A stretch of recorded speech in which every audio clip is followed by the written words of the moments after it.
and welcome to Tissue for Success, a podcast where we explore the ideas and skills that help us thrive in a changing world. I'm your host, Rosa Kemirembe. Have you ever held back a question because you are afraid of the reaction? Maybe in a meeting, a classroom, or even just chatting with a respected elder. The moment of hesitation where curiosity battles with the fear of causing offense. It's a feeling many of us know all too well. In a global economy that prizes innovation and on social media feeds flooded with misinformation, the ability to ask sharp, critical questions has never been more vital. Yet in many cultures, including my own Ugandan heritage, this very act is often seen not as a tool for learning, but as a weapon of disrespect. Today, we're unpacking this complex dynamic in an episode I'm calling The Courage to Ask, Cultivating Critical Thinking in a Culture of Compliance. We'll look at why questions can be so provocative, why that mindset is a problem for our future, and most importantly, what we can do to foster a new generation of inquisitive, confident thinkers.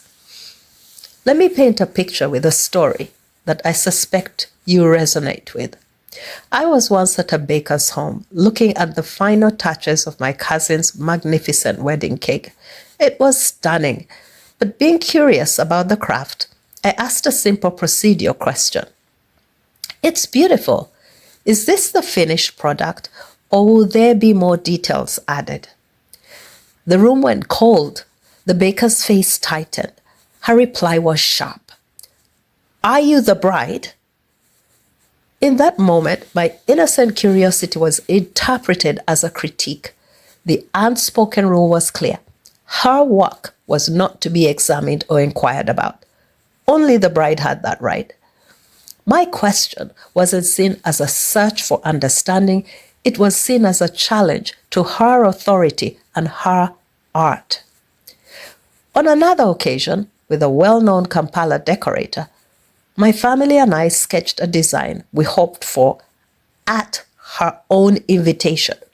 When we showed it to her and asked, "Could you do something like this?" she was deeply offended. She listed her 15 years of experience and made it clear that our young ideas were an affront to her expertise. We weren't collaborators, we're insolent children questioning our elder. And while she later apologized, that initial visceral reaction is what stays with you. And this pattern starts young, doesn't it? How often do we see a child with an endless stream of whys being shushed and told they were being rude or disrespectful to their elders? The message is imprinted early. Compliance is valued over curiosity. Having studied and worked in the United Kingdom and Canada, where challenging a professor's thesis with a well-reasoned question is a sign of an engaged student, this cultural difference is stark. There, a question is the engine of learning. Here in Uganda, too often is mistaken for the break of disrespect. So, let's delve into the why. Why this defensive posture? In many hierarchical and respect-based societies like Uganda, social harmony and deference to authority are paramount. A person's position as an elder, an expert, a leader, grants their word inherent weight. To question them is to destabilize that hierarchy. It's interpreted not as, "You might know something I want to learn," but as, "I don't trust that you know what you are doing," or worse, "I think you're lying." The question becomes a personal attack on their integrity, not a neutral tool for inquiry. But here's the core of the problem. The world our children are entering demands critical thinking. The modern workplace doesn't want robots who follow instructions blindly. It wants problem solvers, innovators, and individuals who can analyze data, spot flaws in a plan, and propose better ways. This is impossible without asking questions. And let's talk about the digital space. On social media, it's incredibly difficult to tell fact from fabrication, truth from targeted manipulation. If we raise a generation that is taught to accept information at face value, especially from perceived authorities, we are setting them up to be misled, scammed, and polarized. The most crucial skill for digital citizenship is the ability to ask, what is the source of this? What evidence supports this? What might the other side be? So, the stakes are high. The question is, how do we bridge this gap? How do we honor our cultural values of respect while cultivating the essential skill of critical inquiry? I believe we can do this through intentional collective effort. First, we must reframe the question. We need to change the social script. This means teaching our children and reminding ourselves to use disarming, respectful language that frames the question as a collaborative quest. Instead of a blunt, why did you do it that way? We can say, to help me understand your process, could you walk me through your thinking? Or, I'm really interested in this. Could you tell me more about the reasons behind this design? This shifts the dynamic from challenger to curious learner. Secondly, we must revolutionize our parenting and teaching. We have to see a child's endless why not as a nuisance, but as a cognitive workout. When a child asks, why is the rain falling? Instead of a dismissive, that's just how it is, we can say, that's a brilliant scientific question. What do you think causes it? We become co-investigators, not the final authority. This builds their confidence to ask questions everywhere.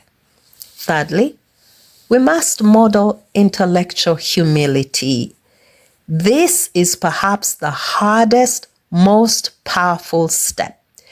As adults, as leaders, we must be willing to say those three powerful words, I don't know, and then follow it with, but let's find out together.